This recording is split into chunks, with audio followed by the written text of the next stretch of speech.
Today's top picks from Reuters' Breaking Views. Finance chiefs figure fiddling to boost the Eurozone bailout fund is necessary but unlikely to fool the IMF.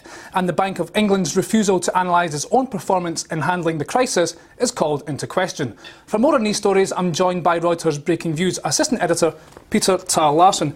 Peter, Eurogroup is in Copenhagen today. Firewall is the big focus. Now, all of a sudden, we hear this number of 940 billion. Where did it come from, and is it credible?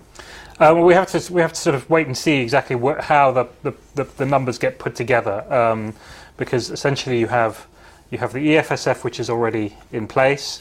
Then you have the supposedly permanent replacement facility, the ESM, which and the two of them now looks like they're going to be run alongside each other for a while. But of course, some of the EFSF has already been spent. So the question is, how are they counting that money that's already been spent or not?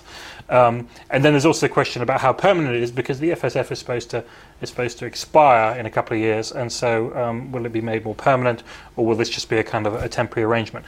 The broad point in all of this, though, is that nobody really thinks that this firewall is big enough for anything that it might be useful for. So it's i.e. Spain or Italy, for example. If they had to bail out Spain or bail out Italy, the firewall would be woefully inadequate. But the hope is that if they can sort of fiddle the numbers enough to get up to the sort of magic, or close enough to the magic €1 trillion mark, that then the IMF will come in with another 500 billion euros of its own.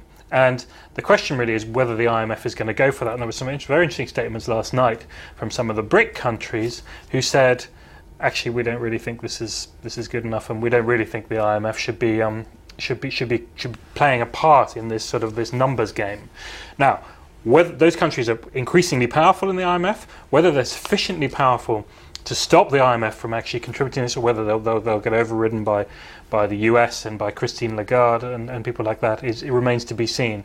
But it's clear that the numbers game that the Eurozone is playing is really just for public presentation and not terribly convincing. Well, here we are talking about a numbers game, fiddling the numbers. I mean, we've had 1, 2, 3 years of this, and people are getting fed up of this, aren't they? Yeah, I mean, I think, well, our view, which we've expressed several times, is really that this whole fixation with the firewall is not terribly helpful, because it creates this event. There's then this kind of cliff edge moment where everybody says, are they going to agree it? Are they not going to agree it? What happens if they don't agree it? But actually, as we said, it's not big enough to do any of the things it might be needed to do. And it would have to be many times as big to really be credible in that respect. So you're better off actually not being so focused on the firewall and letting market discipline work its course on Spain and Italy, which is already happening with the bond yields going up. Slowly but surely. OK, let's turn to the Bank of England. Now, the spotlight on the BOE's handling of the crisis has been put on it inadvertently by a quite interesting source, the UK Treasury.